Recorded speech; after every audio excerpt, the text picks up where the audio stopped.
Welcome to the ChangeMakers podcast, produced by City Current and powered by Higginbotham. I'm your host, Jeremy Park. On this episode, we're talking about taking an asset-based approach to lift global communities, anti-human trafficking, agriculture, education, powerful ideas, and so much more. That's why we're honored to have with us Gabrielle Thompson, President and CEO of Ideas. How are you doing? I'm doing great. So honored to be here today. Well, you have a lot of really powerful storylines. The fun of ChangeMakers is that we get to know you personally. We talk about where you grew up and your journey throughout. So let's go ahead and dive in. Give us some background on where you grew up. Great. So I was born in Los Angeles. I come from a family of artists. My dad owned a production studio. My mom was a professional dancer, grew up in the creative space. And then we actually relocated to Nashville for my parents to both write a book, but we ended up staying. And so that's how I moved to Nashville. I was about 6 years old when that happened. That's cool. So growing up in a family of artists, what was that like in terms of, did they, pull you in and say, hey, let's be a part of the productions, and early age you're immersed in? What was that like? It was really amazing because my parents really tried to find ways to cultivate all of our creativity. They're very much purpose-driven and passion-driven people. And so they really were intentional about trying to identify the different passions and interests that all four of us had. Because I come from, there's four of us in the family, 3 siblings. And so it was really great to see them really invest in us in that way. And that's really how I was able to find my own personal calling and passion is growing up with them. They had a lot of photo books, and they were also both passionate about, people internationally. And so as a child, I would look through these old photo books that had people living in places all over the world. And it just drew my curiosity in that moment. And that's when I started really asking questions about how do people live around the world? How do other children my age? I was probably about 6 years old when I started looking at these different photo books and being so curious about the lives of other people. Where are you in the lineup in terms of siblings? I'm number 2. Yeah. Are you close with your siblings? Like where are they in the picture now in terms of what they do? Yes. So we all have some creativity in us. So that is one thing. The artist piece did pass on to the 4 of us. But I'm very close with them, very close to my family. My brother has his PhD. He lives in North Carolina. He works for Amazon. My little brother runs a ministry here in Tennessee, and then my sister is a supply chain expert for FedEx. And so a lot of different endeavors that each of us pursued. Yeah, very cool.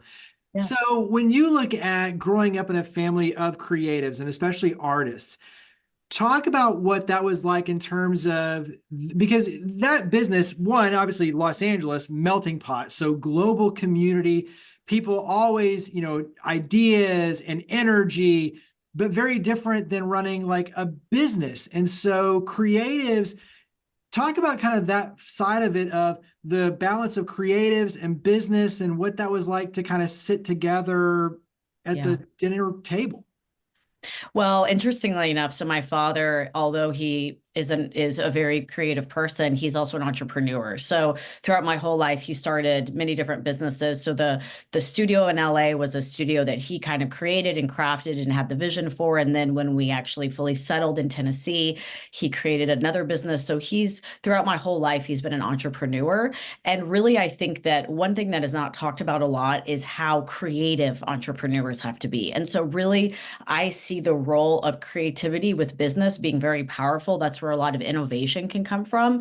And now in my professional world, leading organizations, I find that a lot of my creative outlet is actually through the form of being innovative with the nonprofit that I'm running, innovative with programs. And it requires that level of creativity. And so I think there's there needs to be more dialogue and discussion about the value of that intersection between creativity and business and how it can actually be a type of an art form. For example, when I'm creating a program, it's almost like I'm creating a piece of art because you have to start from scratch. You have to do, kind of view what you want it to look like in the end product, and then kind of work backwards for what the vision is. So I think it was a really powerful thing. I'm very thankful I grew up with a family of artists and creatives because it's helped me really think outside of the box in both my personal and professional life. Yeah, that's a great point too. What's a tradition like when you look back for you and your three siblings, and then obviously for your parents together as a family? What's a fun family tradition that stands out? I would say so. My father, when he was 14 years old, he left home and unfortunately became unhoused and was put in the foster care system and then left that. And so there always, when I was growing up, and my parents were big givers, they really believed that any sort of provision that they received was really meant to be given to others. And so one tradition that I hold very dear to me is that we would always engage in giving in some capacity, but they really wanted to incorporate us as kids in that process. So whether that was, actually going and feeding people that were unhoused, or one year for Christmas, they gave each of us $100 cash that we were really meant to think about, pray about where we wanted to give that. And so what we ended up doing is driving around, and if there was a home that we felt like really needed some love and provision on Christmas, we would just put the cash in their mailbox. We would also create care packages for people that were unhoused and go distribute them. And so that was really meaningful for me, and I think was really foundational, was the level of giving back to the community and really contributing and really, creating that foundation for all that we have is really meant to be shared and is a blessing that we can give to others. Is there any, it doesn't have to be specific, but like advice or sayings that, you kind of have in the back of your head for your father, your mother, in terms of like just their advice and recommendations and role modeling for you? Because my parents were so purpose driven in the way that they raised us, all four of us kids really had some very creative, interesting ideas. And they never discouraged us. They always really wanted us to be purpose driven, passion driven people. And I really think of that in my own life. I've really tried to, everything I do has a purpose, and not wanting to have, for example, that I want that to be my driver. And I think that they really instilled that within all of us is, what is your driver? What is your passion? How do you zone into that? And it's okay if it doesn't look the way that the world wants it to look.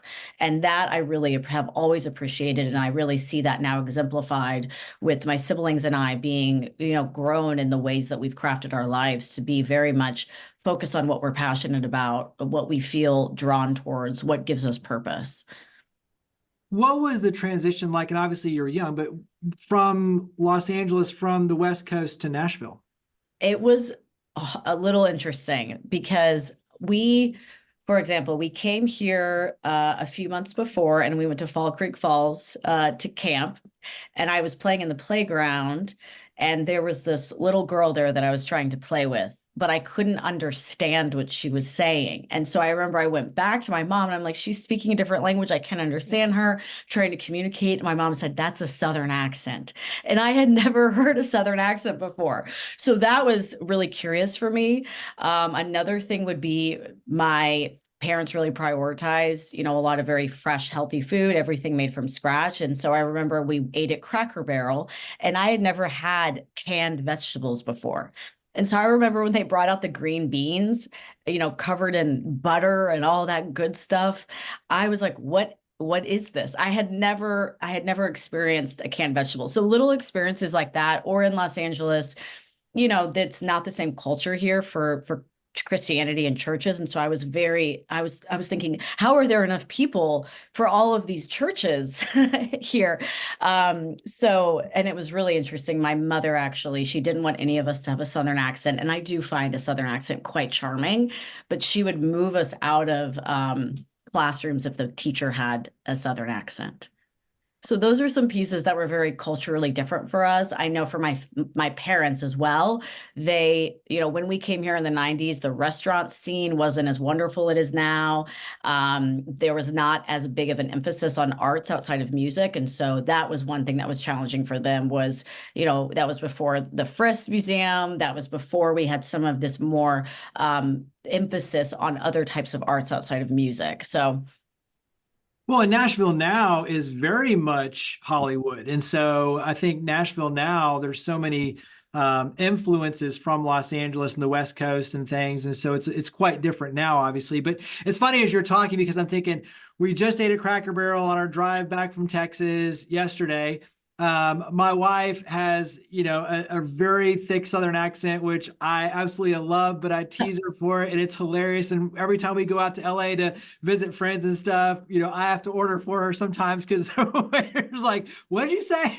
And so it's like a running joke. But, yes. Growing up, because I grew up in Texas and we had to, for acting, you had to take diction classes and you had to be able to speak to remove the Southern accent because going out to Los Angeles for acting, that was a big part of it is losing the accents. And so I think when you talk about the creative as a business, there are actually a lot of nuances that go into that most people just don't think about, including how you talk and act and mannerisms and eating. And there's a lot that just goes into it. Obviously, cultural differences between regions, but also professionally how that plays out. Talk about from your perspective in terms of grade school and then going into college. Give us a little bit of that vantage point in terms of what was your focus going into college? Because obviously for what you do now, globally focused, was that always a priority? Yes. So at that point, when I started really asking the questions of it really began as other girls my age. How do other girls my age live around the world? And then I started recognizing, and I was probably, as I started discovering this, 7, 8 years old, 6 when it first started, really started then asking the questions and then recognizing that there were girls my age that were not allowed to go to school, didn't have the ability to go to school, would never necessarily become literate. And really were in situations like child marriage, things like that, that were really out of their control and were really based on where they lived, where they were born. And that injustice began where it just really was so deep inside of me that I thought I want to make a difference for sisters, my sisters, the girls like me. There's nothing that is different about us outside of the fact that they were born in X location. And so really from about the time I was 8 years old, I was extremely focused on, I want to work and serve internationally to really help women and children and really bring about any sort of, economic provision, breaking down chains of gender-based violence, the issues of poverty, illiteracy, et cetera. So I was really focused from that time. So really I would say as a child, I was very zoned into, I want to work and serve internationally. So then it was the course of what does that look like? Because there was no one in my life that I had experience with, that I'd ever met, that had an actual role and vocation of working and serving internationally. And the only people that I knew of were missionaries, and that was not where I felt like I was wanting to serve. And so from that point on, I really tried to focus on what are the opportunities within the international space for me to serve? Of course, that is where I really found NGOs is the way to go. That's where I need to serve, is working for a nonprofit international organization. And so from the time I really started high school, recognizing that at that season of my family's life, we were very, very poor and really did not have any resources. And so I knew that my parents would not be able to provide any funds for me to go to college. And so my focus as soon as I hit high school was, how can I basically be as good of a student as possible to be able to have full rides for everything that I want to do, with also the caveat of I was trying to find opportunities to work internationally already at that young age. So whether that could be volunteering internationally, interning somewhere. And so really that kind of began the process of really honing in and focusing on that. So my first international trip was funded actually by a foundation for youth that have a passion for international travel and serving people internationally. So that I really worked at trying to find creative ways and creative opportunities to be able to start honing in on that talent and expertise. And then by the time I got to college, I had already traveled relatively extensively, volunteered at different orphanages internationally, et cetera. And so by that time, immediately upon freshman year of college, I was already very focused. And that was really helpful for me because then I was able to request things from my professors. For example, I knew what I wanted to do. So when they would ask to write a research paper, I would say, can I write it on this topic of something I'm passionate about internationally? And so I was able to, by the time I was 20, presenting at conferences within those realms. So really, it's been a very long process, but it started very intentionally at a young age, which is why I think I'm at the age I'm at, able to lead organizations because it's really been a lifelong journey for me. And I've been very focused towards what I personally feel called to. Yeah, I mean, I think that's remarkable. And I think it's also rare. I mean, so many kids grow up not knowing even after college, like, what am I passionate about? What am I going to do? And so the fact that you were focused in with a higher purpose early on, guiding that path to your point, then puts you in a very different place in terms of your leadership ability based on the experiences you've already had. And so tremendous for you to be able to make an impact. When you look at that first trip going off on your own, that can be scary. It can be amazing. It can be obviously so many learning opportunities and relationship building opportunities.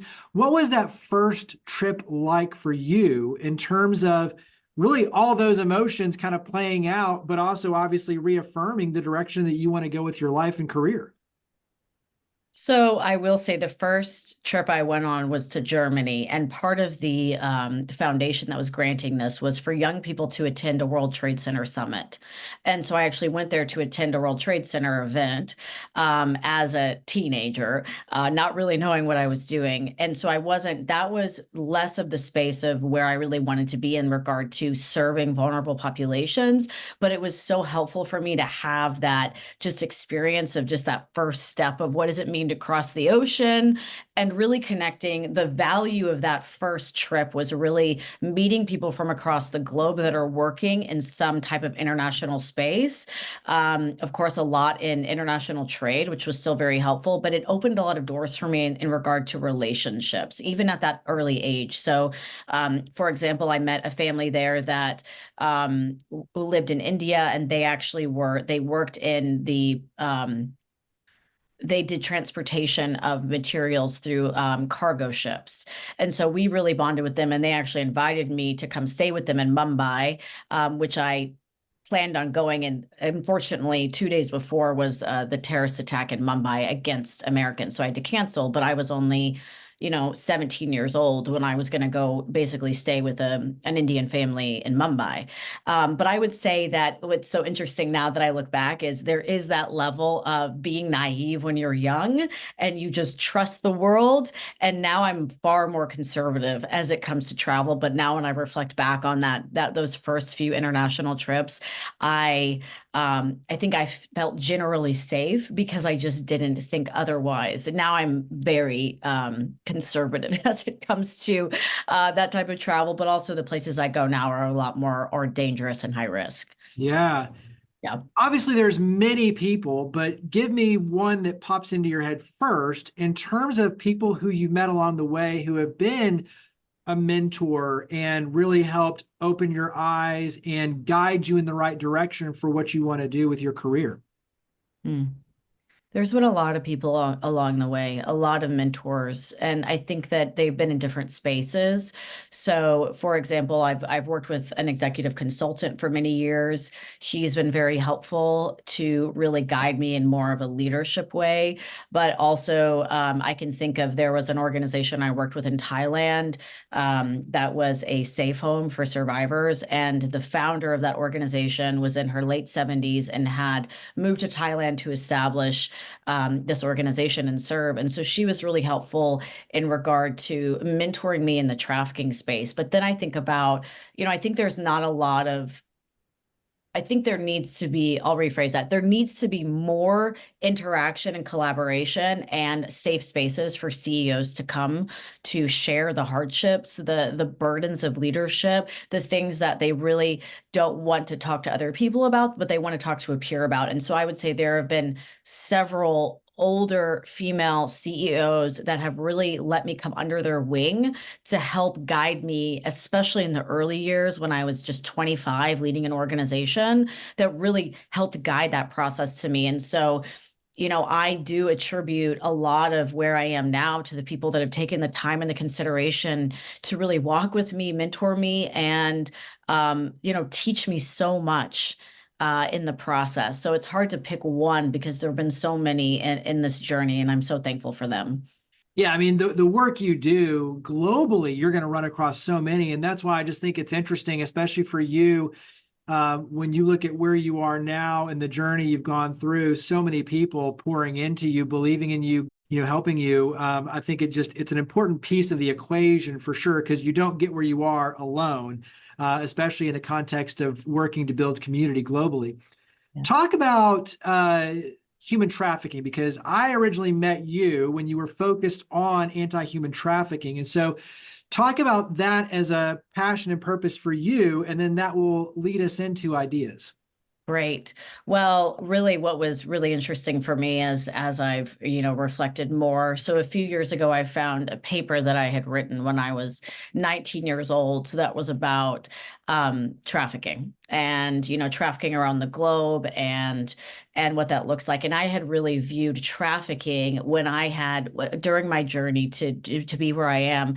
I really viewed trafficking as really the epitome of all of the other factors and that, like poverty, like lack of education, like lack of resources. That was really, the what happens when you do not have these things is trafficking. And so I viewed that as really the top and one of the most important things in the world to really take a look at, because so much is affected and influenced by trafficking around the globe. And so but I never had thought that I would work in trafficking.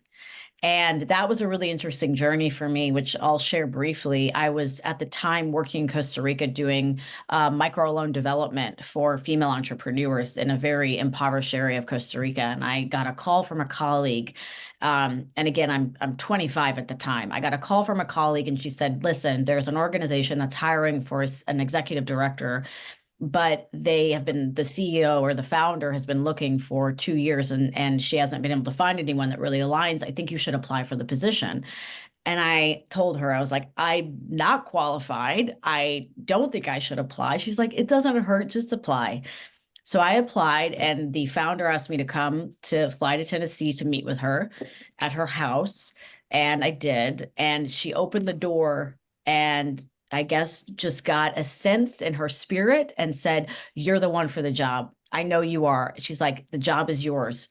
And I was overwhelmed. I'm like, are you sure? Can you read my resume? Can we have a conversation?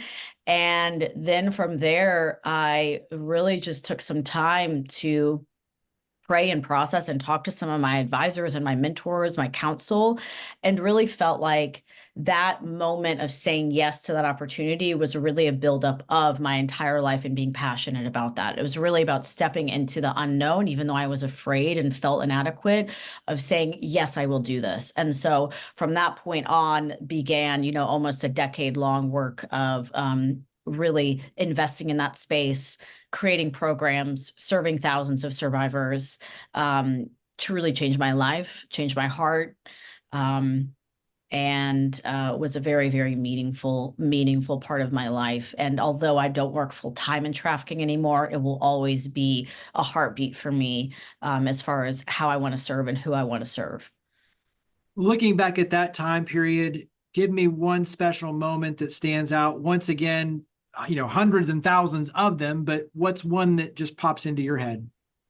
Oh, there's so many, Jeremy, but one that I think would actually be really powerful is and I had then been leading the organization for about 2 years.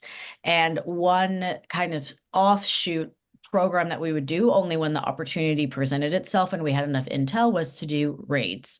And so we had done a raid, and we had been able to rescue 12 women from that particular raid, which was really powerful.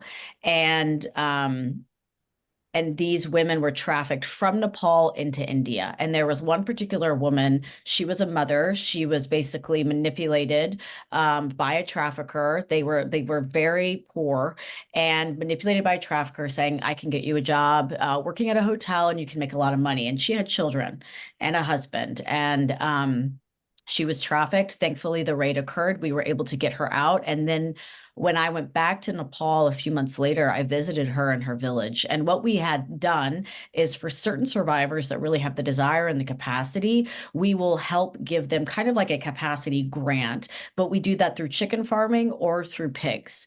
And so with her, she was very willing and very engaged. And one other kind of caveat there is, when a woman is trafficked, especially if she's, well, period, trafficked at all, in those cultures, it's very hard for them to be accepted back into their community, into their family, with their husband. And so we were very impressed by the ability for her husband and her to really bring her back and love her and accept that had happened and walk with her in that. And so we had given her a capacity grant for 100 chickens. So we built her a chicken coop. We gave her the chickens. We gave her a year's worth of feed. And so by the time that I went to visit, the chickens were, grown, and she was thriving, and she was making a sustainable income beyond even what her husband was bringing in. And so much joy and so much gratitude. And I think about her all the time, because that is really the story of what we want for someone that has been trafficked, is for them to come out of trafficking, really have an opportunity to heal, but then really have an opportunity to create a way and a living for themselves and their families, which is the reason that they were trafficked in the first place, is because that was a gap and not available to them. And she really was passionate also about caring for these chickens. And it was really something that she loved and cared to do. So that was really powerful for me, is to just be invited into her home in her village, to see her thriving and to see how much work she had done to really be able to provide for her and her family. Going through that experience, that has to change you, right? Like to see that, to go through a raid, to see what they've been through, to see them, then back in their community, like you said, where that in and of itself is difficult to re-assimilate. Yeah. To have the respect, the empathy, like the courage. I mean, that's got to change you as a person. So when you look at like that experience, and obviously you've had many, how does that play a role then in your leadership? Because obviously that's going to drive it even deeper and further and, motivate you more, saying, look at this is what we're doing. We're changing lives. Like, we got to do more of this. We have a lot more to go, but that's got to change your approach in terms of, for yourself, that internal desire to really create impact and transform lives. So when you look at a moment like that, how did that change you? Well, I think that a lot of people, when they think about trafficking, just to kind of start there, they get really angry. There's a lot of anger that comes up for people. And I think that's natural, because of course, and especially when we're talking about children, which I worked with a lot of minors, a lot of children, and saw a lot of really dark things, some of the darkest things I think that humans can see. And I was angry in the beginning. And then I grieved a lot. And I would say that what ended up happening, which I really use, is to use that anger, and instead, because I actually have an opportunity to actually do something about it, is I transferred that anger into incredible passion and action to actually want to make a difference, and knowing that I actually have the ability to do that because I work and run nonprofits. And so that is where the magic really happens for me, is transitioning any sort of feelings of injustice, of anger, of feelings of just devastation for the oppression that people experience, even outside of trafficking. And really, instead of sitting in that, using that as momentum, using that as a force. I would say that though my experiences have made me a lot, although I feel like I have always been a compassionate person, I think it's made me a more compassionate person, more able to really listen, to really hear, to really take, for example, every staff member that I have and really try to love them for who they are individually. So I think it's really shifted the way that I care for my team, and it's really shifted, I think, my own level of motivation. I feel like I have an endless pool of motivation because of the things that I've experienced. And for me, it's not about me, it's about them. And um, that feels like the right way to spend my life. That's what I want to do. And it's the worthy use of my time. I love just the illustration though around turning anger to action. I think that, for so many, wherever they are in the world, anger about certain things going on in their community, how do you turn that into a positive and take action in a meaningful way to create impact? So let's transition over to ideas. Ideas is an acronym. So go ahead and give us some background on ideas. So IDEAS stands for International Development and Educational Associates.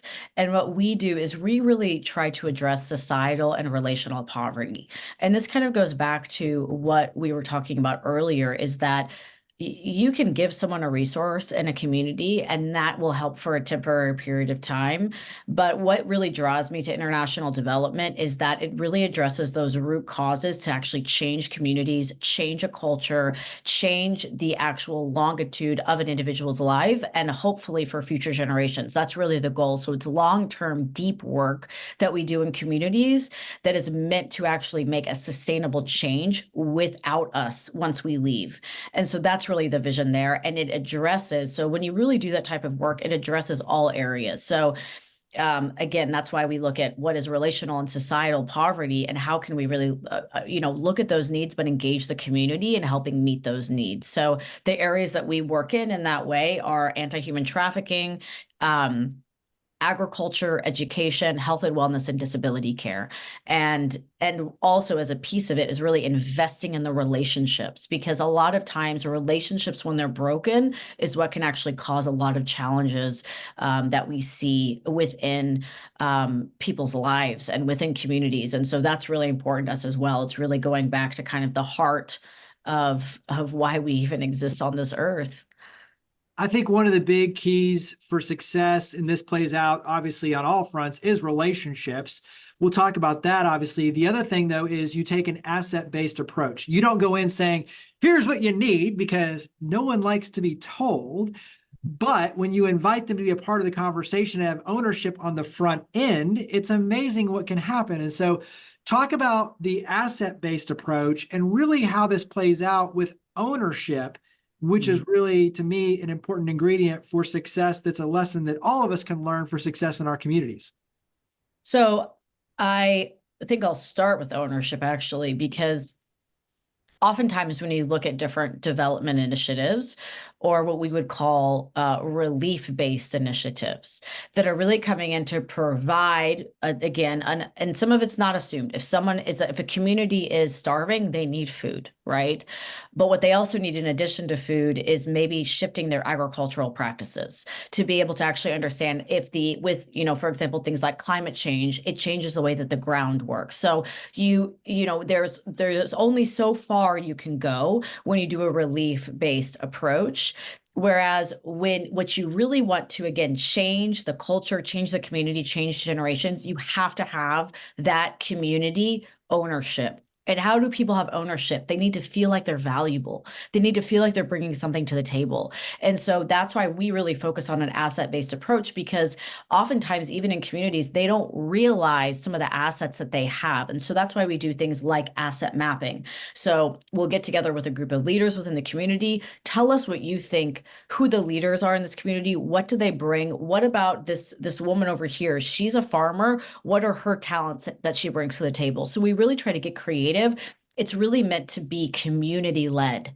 So we're not going to come in and say this is the solution, which is a very ethnocentric also way of doing any sort of international work, is when we come in and say we know what the solution is. The community likely already knows the solution. They may need help mobilizing resources. They may need help recognizing what the entire community brings to the table.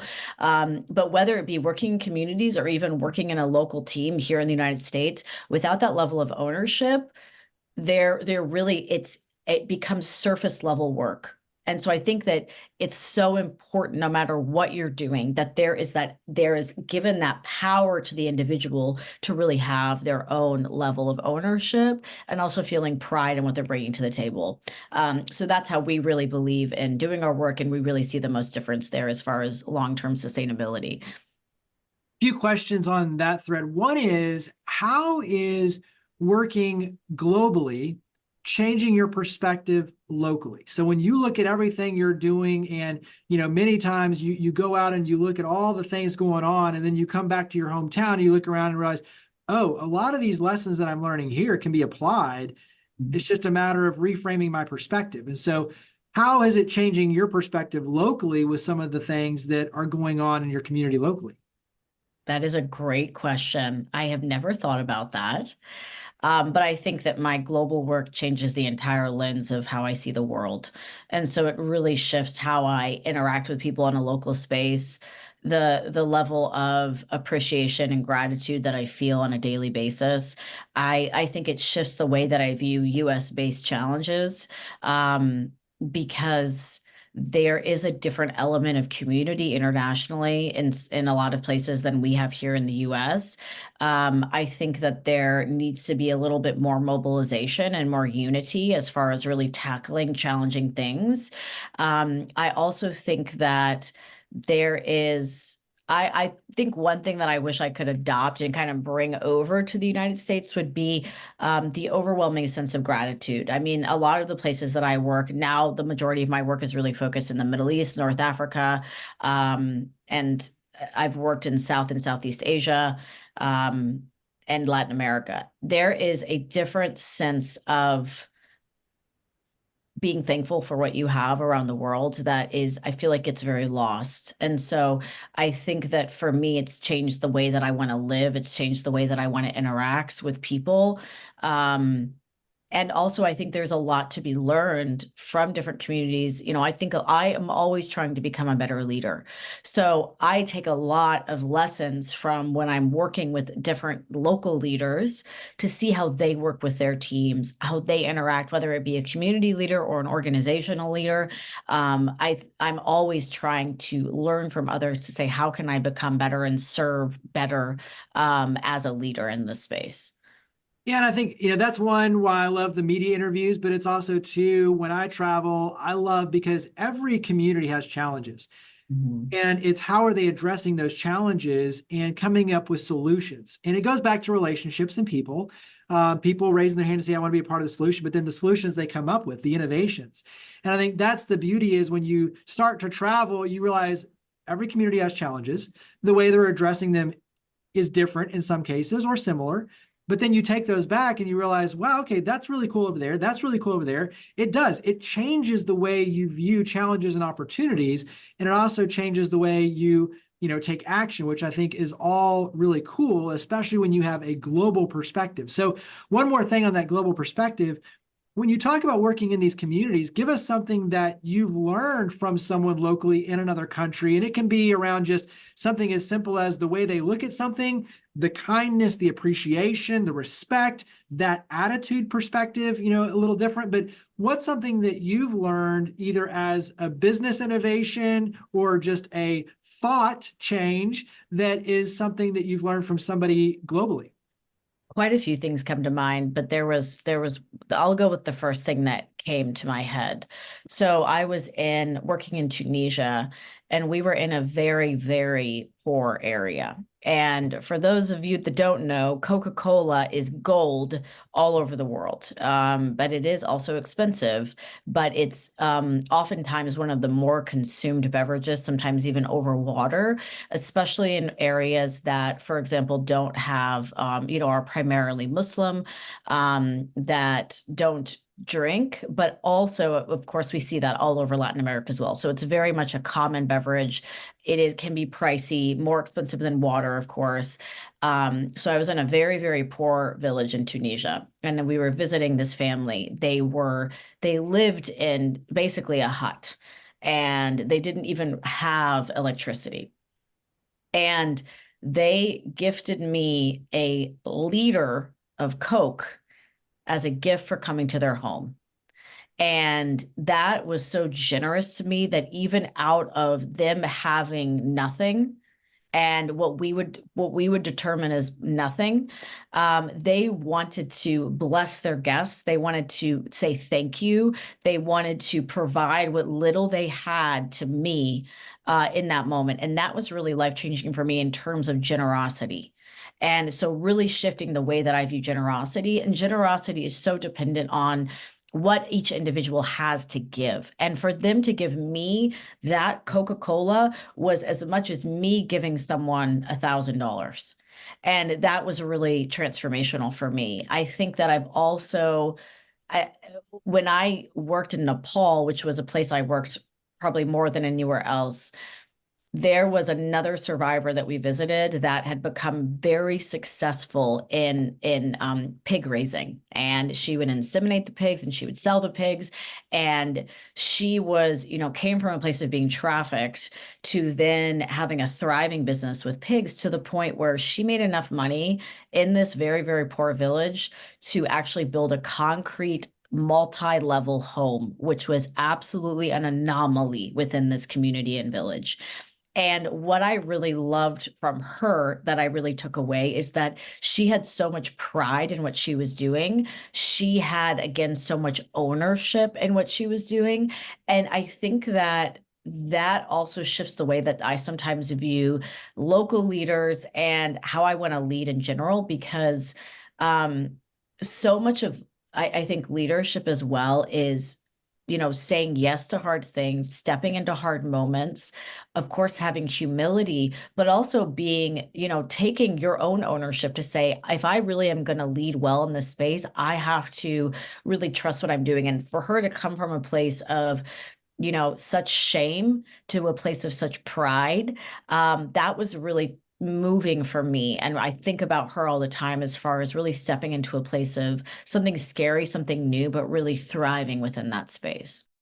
It also too, I was thinking as you're telling the Coke story, the Coca-Cola story, like Samaritan's Feet, where you take for granted, like, oh, it's a soda. Like everybody just goes to get a soda as part of their meal but yet for a family, like that's like you said, that's gold. And the cultural norm of being gracious and the generosity of that, or whether it's a pair of shoes, which for many, have never had a pair of shoes, like little things that we take for granted over here are an immense blessing around the world. And to understand that with pride, respect, empathy, understanding as you walk in, the cultural norms, understanding those is a big piece of it as well, which I think is an important storyline. When you look at how you've grown as a leader and your appreciation and respect and empathy and everything, putting yourself in someone else's shoes. For you looking back, at your 8-year-old self, for another young girl who's looking at this saying, I want to make a difference in this world. I want to, fight human trafficking. I want to help globally. What advice would you give now, knowing what you know now? What advice would you give to the young girl, your 8-year-old self, a young girl who says, I want to make a difference? I love that. And because I also love mentoring young adults, because I recognize that my story is rare. I recognize that my parents seeing it and cultivating it is not everybody. They were intuitive in that. And I think that the world can really discourage dreams sometimes. And I would say to another 8-year-old or 10-year-old that if you really are passionate, stay committed, stay focused on that. Because again, it can be very hard to keep that fire going. So I would just say invest in it, really do not give up on it. And there's a lot of more tangible recommendations that I give when I do mentor young women. As far as, if you know you're passionate about something. So if I met a 10-year-old that wanted to work in trafficking, I would say, okay, let's start here. Let's start with you learning more, reading more, understanding. And then once you become old enough to actually have an internship, let's look at, is there a place where you can volunteer in a capacity, even if it means organizing their storage room in a safe home? That's a way for you to get exposure to that. Then I would say, let's look at when you start college or when you're in high school, the ways that you can actually engage. So it's all about building.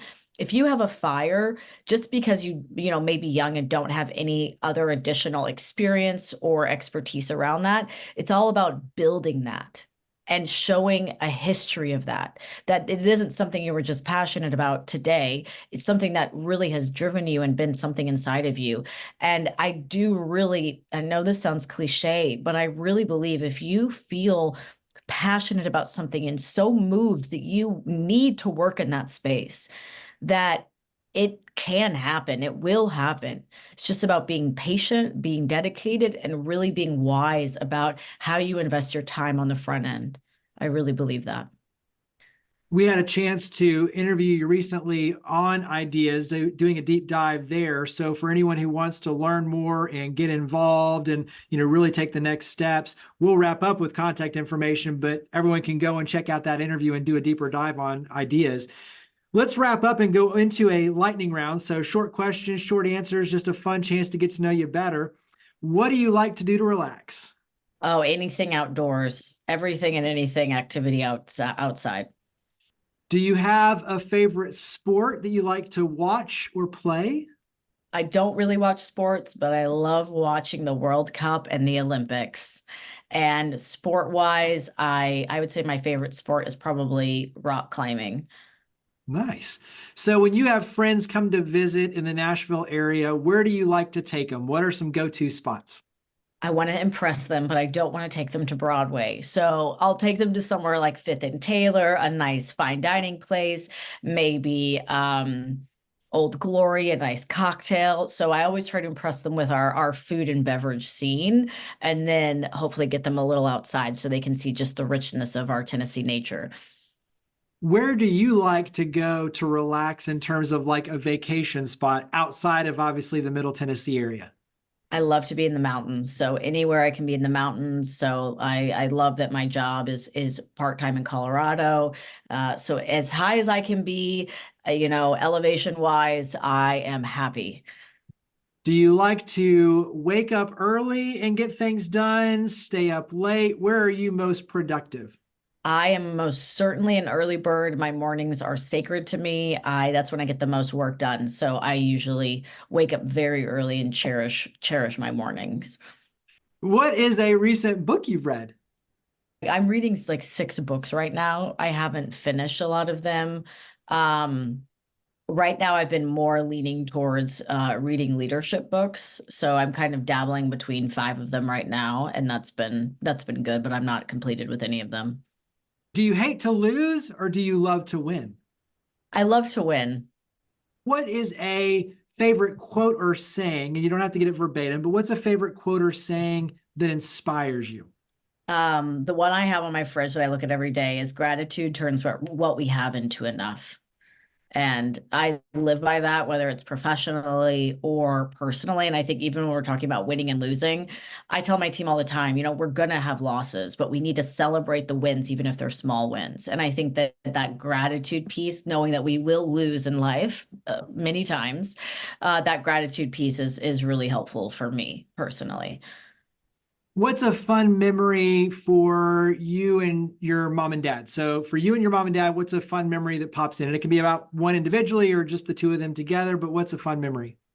when I was little, my dad and I, we would listen to classical music and we would make up a story around the music. So we would have different characters and we would go back and forth all the time. And that was really fun for us. That was kind of special between my dad and I. And then my mom and I, we would paint the same piece just differently. So we would maybe paint a scene, but then we would paint the same and then we would compare. And I would say those two memories with my parents are really sweet to me. Same question, but just for you and your siblings. So without the parents, and hopefully it's a story they know. What's one with your siblings? Well, my older brother and I are 16 months apart. And so we're like Irish twins. We were best friends. And when we were growing up in Los Angeles, and there's a bit, not too much of an age gap, but 4 years before my younger brother was born. And my older brother and I would pretend we were unhoused and we would stay outside from morning until night. We would refuse to come inside and we would eat the wild onions in the grass and we would eat the grapes from the grape vineyard around. And that was, we just felt like and we had bamboo in the backyard. So we felt like we were living outside. That was really fun.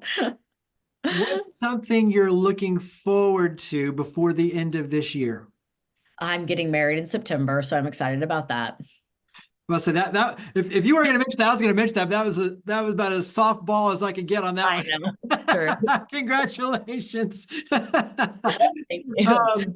Wrap up is as we talk about your impact and legacy, turning the anger into action. I mean, I think there's so many really cool through lines just with this interview, but obviously you are creating your legacy each and every day and, already so impactful, but yet so far still to go, right? So every single day creating your legacy. Many, many years from now, what do you hope that people say about you and the difference that you were able to make here on Earth? I really hope that my life exemplifies my heart for others, my heart to serve. And I hope my life is an example of that I really wanted to put others first to make their lives better, people that I may never even meet. And that is the only legacy I would hope. And that I love well through the service that I do. That would be what I hope people say about me, is that I really dedicated my life to that. Well, go ahead and give everyone where we can go to follow you personally and professionally. So website, social media, where do we go to carry this conversation forward? Great. So I'm on LinkedIn, Gabrielle Thompson. Find me there. And for ideas, our website is ideasworld.org. And feel free to send me a message there or on LinkedIn, and I'd love to connect with you. Well, Gabrielle Thompson, you are a change maker indeed. Thank you for all you do to power the good, especially globally. So thank you for all you do. Thank you for coming on the ChangeMakers podcast. Thank you so much, Jeremy.